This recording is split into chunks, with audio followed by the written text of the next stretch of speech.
to my class. Class, all stand up, hands up, down, up, down. Today is a special day for me. It is a day I came into this very world. A day I came into existence as a living being. I am grateful to God. I am +1. So, celebrate me, guys, as we go on our lesson. Let's start. We have Igbo language. Our topic today says, learn the use of such that. In Igbo, such that means Nnoo nke mere. Nnoo nke mere as a correlative conjunction in sentences. We are going to learn the conjunction that says such that. Such that in Igbo, it simply means Nnoo nke mere.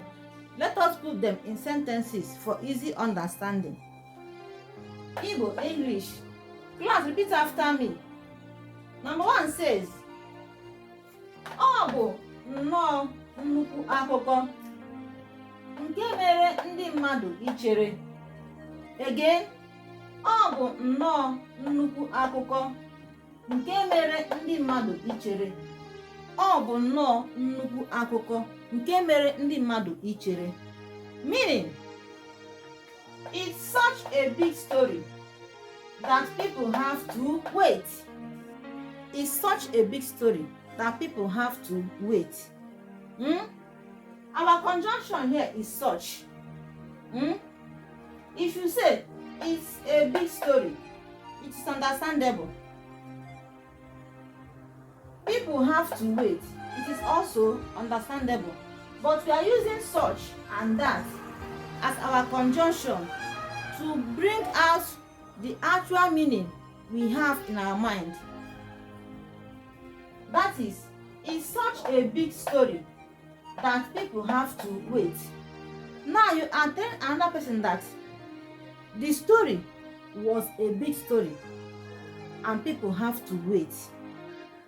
It is such a big story that people have to wait. You are explaining to another person that the story was very big one that makes people to wait. Another example, ọ bụ nnọọ ezigbo nwoke nke mere ndị mmadụ ji asọpụrụ ya. Again, ọ bụ nnọọ ezigbo nwoke nke mere ndị mmadụ ji asọpụrụ ya. Ọ bụ nnọọ ezigbo nwoke nke mere ndị mmadụ ji asọpụrụ ya. This kind of conjunction, it works with reason.